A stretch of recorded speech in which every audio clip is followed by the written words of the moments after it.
Welcome back to More Than a Cervix Files because you are more than your cervix. I'm gonna stop saying it like that. You are a more than your cervix. No, I'm not. No, I'm not. I'm gonna say it like that. It's what it is. That's cool It's though. what it That's is. funny. I am your host, Dr. Wendy, aka Dr. Every Woman. And on this podcast, you will hear about so many topics. This one today, y'all, I'm so excited about it. So excited about it because here's the thing. What is one virus that probably 8 out of 10 people have in their body in the United States, especially? And I don't know about globally. We're going to talk about right here. One virus that 8 out of 10 people have right now in their body: herpes. Okay? Herpes. Cold sores, herpes. Okay? Genital herpes, herpes. And when you hear it though, what do most people do? Ooh, cringe. Ooh, I don't want that. How about most people have it? How about that? So today I am privileged to talk to somebody who decided that it was going to be good for us to hear her story and that we can kind of break down some of these walls. Also, whenever I diagnose somebody with herpes, they go straight to Google. No shade. I go to Google too. They go straight to Google, and Google tells them all the things that they need to do, most of which are not evidence based.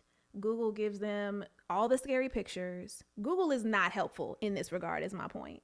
And so we are going to get into this person's diagnosis, management. We're going to talk about how they just carry on with daily life because guess what? It's not a death sentence, it's not the end of the world. And there are ways to navigate, and we're going to talk about that in an evidence based way. So let's get into it. Let's jump right in. I figure we can spare, like we said, any details. I'm not even going to use your face, but just your voice. So no need Yeah, to, be specific yeah. about who you are, but I do want to get into the story. Like, when did you find out? Do you have any idea how you got diagnosed? Kind of start with that. Yeah, so, Okay. so I'm 29 when I got diagnosed. So Okay. almost 3 years ago now. Okay. Um, I had sex with a partner. And after I started to get like sort of like weird tingly symptoms, and I looked and I was like, oh, I'm like, this isn't normal. How long after? Um, about a About. week, Okay. about a week. Yeah. Week to 10 days ish. So I went for general STI screenings, and they were like, oh, like if you get any, weird bumps or anything weird going on down there, like definitely go to a clinic and get it checked out. So But after you I didn't had have had bumps at first. You just had the tingling and the like kind of irritation. weird, I noticed like a little like cut, but I was like, oh, like perhaps it's from like, like sex, like whatever, anything generally speaking, like trauma to the area, of course, can Sure. happen, Sure. little cuts or anything. But then I started to get a few open lesions. And I was like, yeah, this is not normal. Mm-hmm. So I went to a clinic here, and I was like, hey, like I'm having these symptoms. It's been like a week, 10 days ish since. Pretty sure it's herpes, but let me Mm-hmm. know. Mm-hmm. No. Obviously, at that point in time, you're like, worst case scenario, you're like, for sure, like I don't even try and convince me otherwise. Like this is Right. what's going on. So yeah, so I had an exam from the doctor there, and she was like, it looks like it to me, but like let's test it to be sure. And luckily or unluckily, I guess, I had a lesion that they were able to swab. No, that's a great point Um, because you're right. There's not always something there present when you're trying to exactly, diagnose, but you did have something that she could test. exactly, yeah. So yeah, so it was swabbed. Waited about a week or so for it to come back. Got a phone call, and she's like, "Hi." So it was positive for HSV1, which obviously typically is oral, but obviously can go to the genital area as well. And in my deep dive of looking up all the things, because you're like in a panic, you don't know, you're like Right. scared, you know what's Right. going on, because it's not something that's like, it's not a sexy topic. It's not what people discuss. It's not You're not over brunch just chatting about this one. Yeah, yeah. exactly, 100%. So I was like, oh, and in my kind of like, okay, like you had your brief moment of like, oh my God, like my life is over. Like nobody is going to want to be intimate with me. Nobody's going to want to date me. No, like I'm damaged goods now. Like all those thoughts are just like going through your head at like that particular moment. Right. And unfortunately, the doctor that did diagnose me wasn't the greatest at kind of walking me through like quelling those fears and bringing you back to just like, oh yeah, it's herpes, like okay, like end of discussion. End of discussion, like casual, like okay, like no. But yeah, so that was kind of the general gist of kind of what happened with the diagnosis. But yeah, that's huge. And I don't want to get, I'm focusing this conversation on you, but when I do the podcast, like we're gonna get into it because it is so important. And I hear that story so often, like, yep, just dropped in my lap and walked away. And you're like, wait a minute now, like there's more to this discussion. So did you start suppression? Did you just kind of know that even existed? Are you like episodic lately? How often do you see anything? Tell me more. So obviously for the beginning part, they were treating it obviously with valcyclovir, so Valtrex, general speaking, obviously for like the 10-day course. The thing that kind of bothered me upon my research, I guess, was kind of talking about that episodic treatment. She's just like, oh, well, just treat it when you have one. But like there was no talk of like the suppressive side of things, right? Of that, you can take it every day to like help the viral shedding and prevent outbreaks and things like that.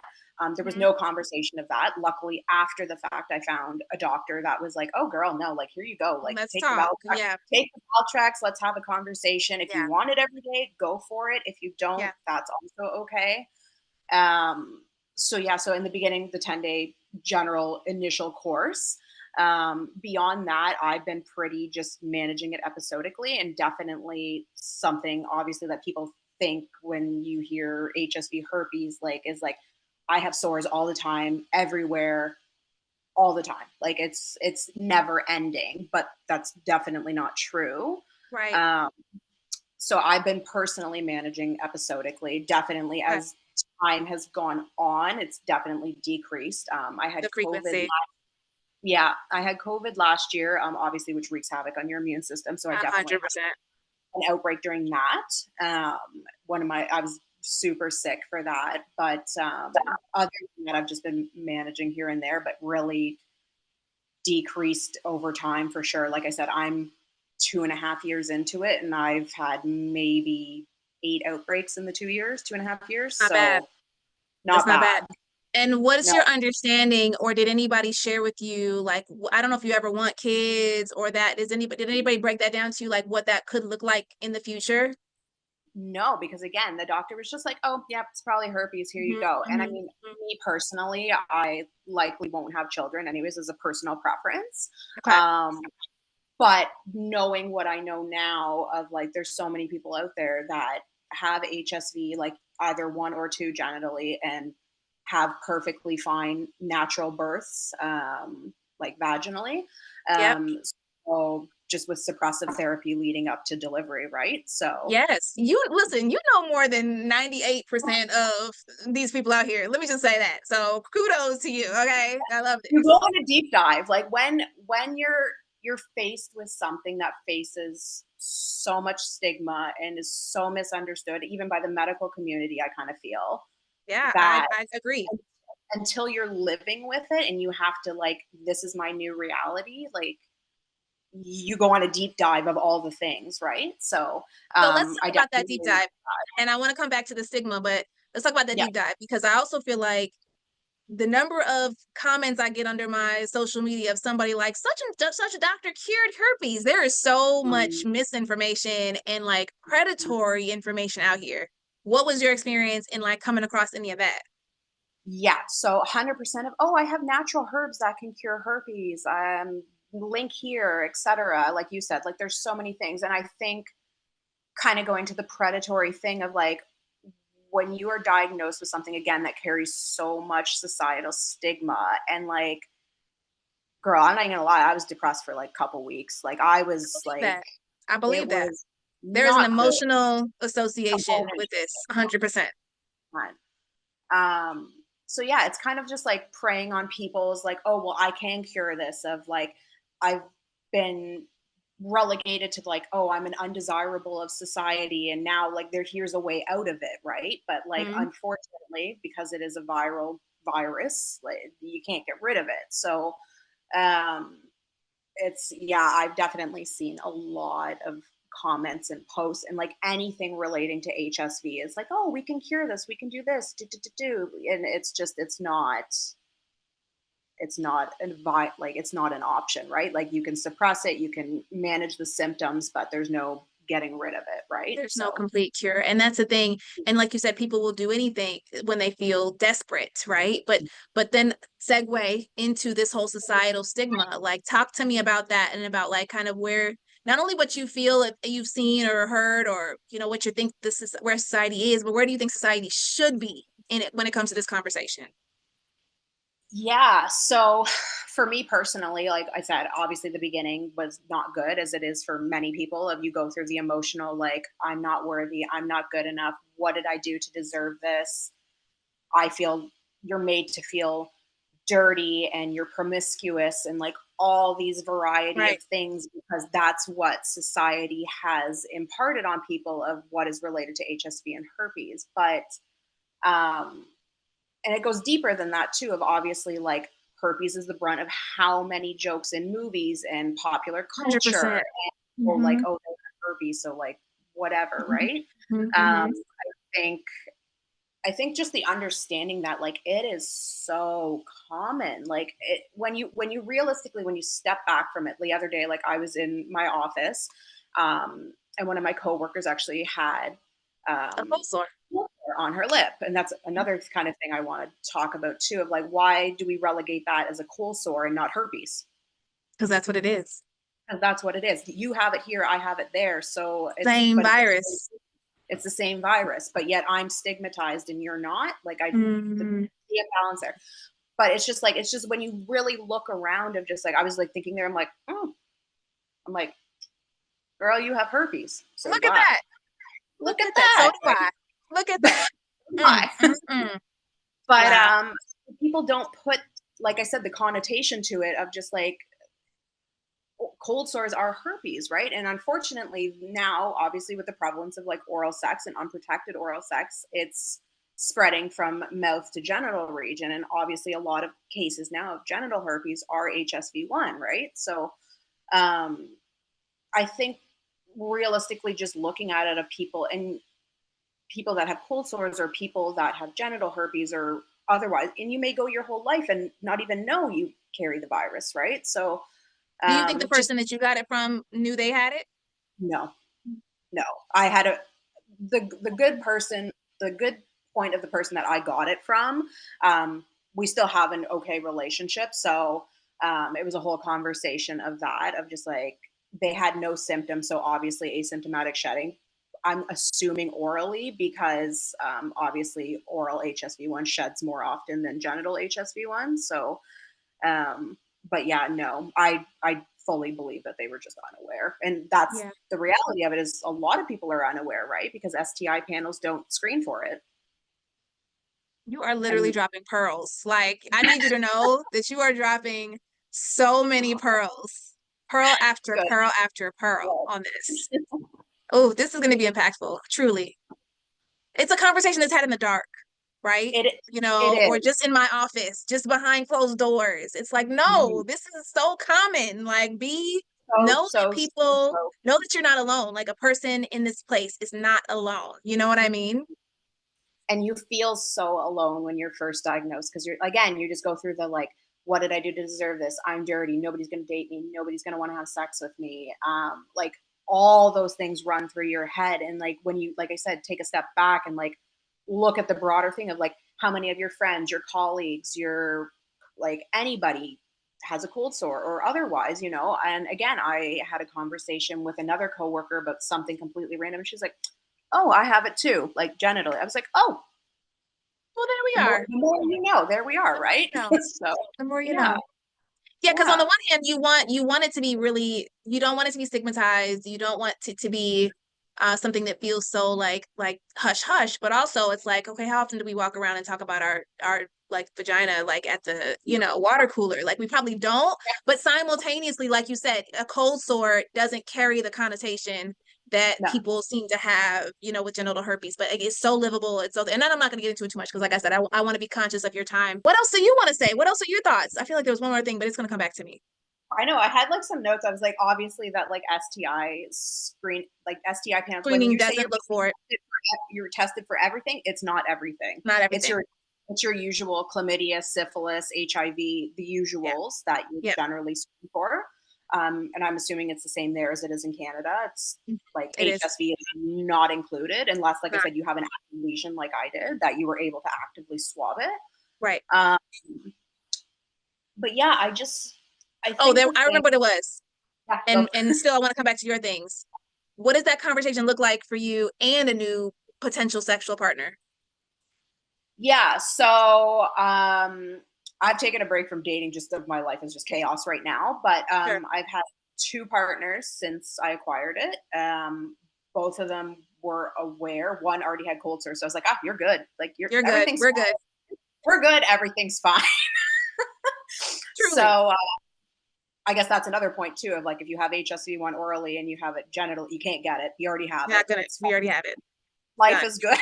So Mm-hmm. it's okay. The other partner was just like, oh, okay.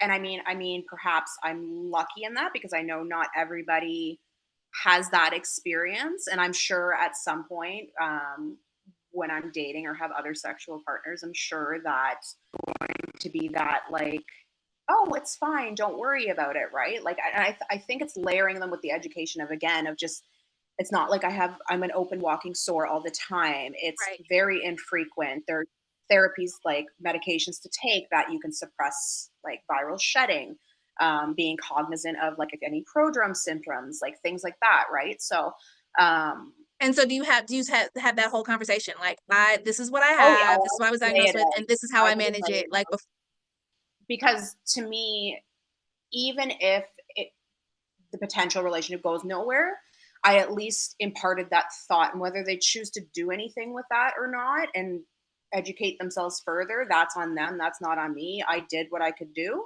Yeah. And again, it's just like when you break it down of like, I think the WHO has like 67% of the population under 50 has HSV1. So that's like 6.7 billion people.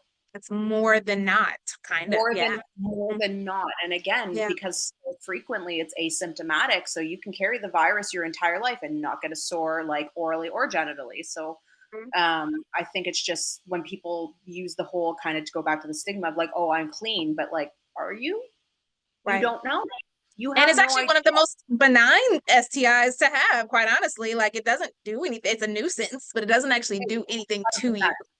Yeah, no, like it doesn't impact, women's fertility. It doesn't impact like cancer risk. Yeah, it's not cancerous. Like it's nothing crazy. Like, is it a nuisance? Absolutely it is. Sometimes you're like, oof, no. But overall, like other than like the mental aspect, and that's the thing of like, again, people don't talk about it. It's more herpes and HSV is more of a mental virus than it is a physical virus. Agree. 100%. I couldn't agree more. Because I couldn't agree more. Yeah, it's people just realize that, again, with the stigma of like people mentally and like the depression and the anxiety, and unfortunately some people end up unaliving themselves due to it. And it's really sad to me when you look at how many people have it, and it comes to that, right? Like of just, and again, non-education and making it the brunt of jokes and things like that. Like now every time I sit like and hear herpes jokes, like part of me, like you're like hee hee, but like other times I'm just like, and probably most of the people telling the jokes have herpes. The irony. Statistically, yes. So that is statistically, exactly. But yeah, it's just, it's a difficult street to navigate if you don't have support systems and stuff like that. And I'm fortunate that my mom was very supportive and understanding and like wanted to educate herself. She's like, "Oh, I probably have it and I don't know." And I'm like, "You're right. You probably have it and don't know. Just because you've never gotten a full sore or an ulcer, but like that doesn't mean anything." And Right. you know, my friends, a couple of them are aware. I mean, I don't think I publicly broadcast it everywhere, but the people that are close to me know. And she's like, "Oh, girl, yeah, I had cold sores." And, you know, her husband's like, "Oh, yeah, I had HPV the other day," or Mhm. like, you know, like a few years ago. So, and obviously HPV and HSV are separate, but the point is like everybody has their little things that like they don't talk about and they don't deal Right. with. But like when you realize like how common they are, it's, you know, more comforting in a way of you're not the only one having to sit and deal with things. Absolutely. No, that's and I plan to actually include that. I think that those conversations can probably go hand in hand even on this episode, or I might make it separate. I don't know, but they're not related, but they are, you know? They are So and not. Yeah, exactly. They're yeah, both easily acquired, but easily acquired, not commonly understood or diagnosed, discussed in public forums. So yeah. yeah. So, but yeah, Well, what I else do you think want to that, tell me? Because like I said, this has been huge and super impactful, but I want to make sure I include whatever else you think you want to include. you know, I'm just trying to think of this, like, yeah, like, I guess looking back now, if I told the scared 29-year-old in a doctor's office that was like, "Oh my God, like, what is going on?" Freaking out, laying on the table, being Yeah. examined, and your like worst case scenario is running through your head, Yeah. is that it really doesn't change your life. And honestly, I do say that, but also I say it does also change your life in a significant way. Of it, it is a really good filter of people who you want in your life, of people who are understanding, who are compassionate, who are willing to educate themselves on such a common thing and not just fall victim to the societal of, "Oh, you have herpes, you're disgusting, you're promiscuous, you're this or that." And I think it's Actually, just, you know, that is you don't know how impactful this is. Honestly, I have told so many people over the years, like once we get through all the details and the emotions, I'm like, this might have saved you from some foolishness, person, mhm, human or otherwise, right? Because now there is, like you said, that filter of, do I even want to be involved with this person? You mhm, know, this is something that's 100%. actually not damaging, but it might save me from something that is, if that makes any Exactly. sense. No, 100% it does. And I think too, to just kind of add to that, of just like, you, it's so common, and it like it is a filter, and just the fact that like you didn't do anything wrong. It's so common, like, to think of like, "Oh, I have herpes, I did something wrong, or I slept with somebody." Like, it takes once. It's like it takes to get pregnant, it takes once. It could be Right. the first time you have sex, it could be It the could. 80th time you have sex. It It could. does not matter. It doesn't discriminate whether you are white, black, Asian, female, It doesn't. male, 50 or 18. It doesn't discriminate, right? So, Yes. um, that's just, I guess, a little thing I wish I would have had in the back of my head. Like I said, it's the scared 29-year-old that was like, "Oh yeah, it looks like herpes, but I don't know. So we'll test it." But yeah. No, that's huge. This is huge, hugely impactful. I'm Yeah, I don't think I have anything else to add other than just like I just can't keep repeating of like how common it common. is and you don't realize it. And again, if it makes all the difference in the world when you have healthcare providers that are willing to have that conversation with you, because obviously they're your first point of contact in this whole Yes. journey, is, and that makes a huge difference. Like I look at like the doctor that unfortunately diagnosed me was not super great or comforting No. or helping me navigate through what the first bit would look like, and I kind of had to Right. do that on my own. um, so I think that's super impactful to have that conversation with your doctor or gynecologist, 100%. whoever you're being diagnosed by, if you do have symptoms.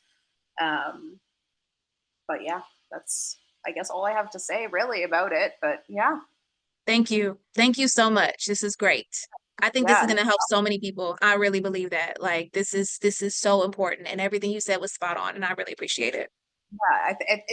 yeah. It's the things too. Like I was looking to hear when I was first Hmm. diagnosed too, of Yep. just looking for people and resources, and you know that And that it you're going to is be okay. Like that you're going to be okay. Life goes on, and you'll be it will be fine. fine. Yeah, exactly, for sure. Yeah.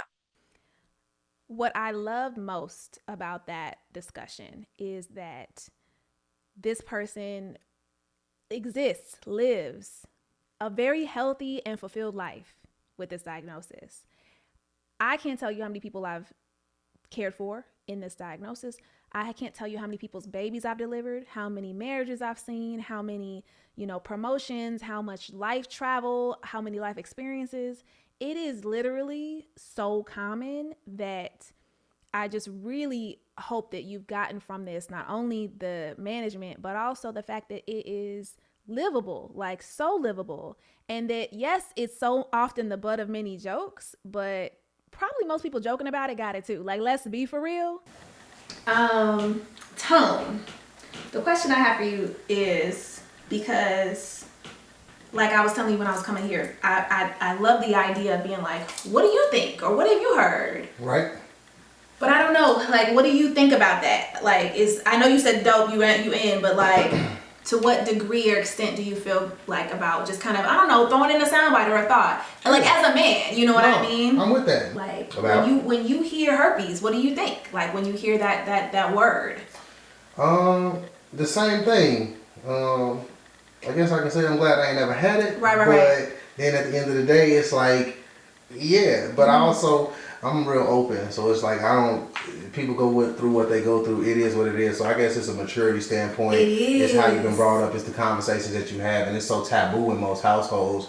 The whole conversation of STDs. Period. You would think they don't exist for as much testing as you really need out here these days. Absolutely. So yeah, most definitely. Yeah. Ooh, that right there, that's a gem too, because like you said, just the conversations in general aren't really being had, Yeah. let alone, that particular conversation. But being open to the conversation is like the best thing you could ask for, quite honestly. Mm-hmm. Especially if somebody brings something to you, you know what I mean? Yep. That's you gotta be safe, and you already said it best. So I mean, definitely. So I'm excited. I'm excited for what you guys have gotten from this. Drop in the comments any thoughts, any questions, and also let me know what else you want me to talk about, because obviously nothing is off limits because we getting into it. See y'all next time.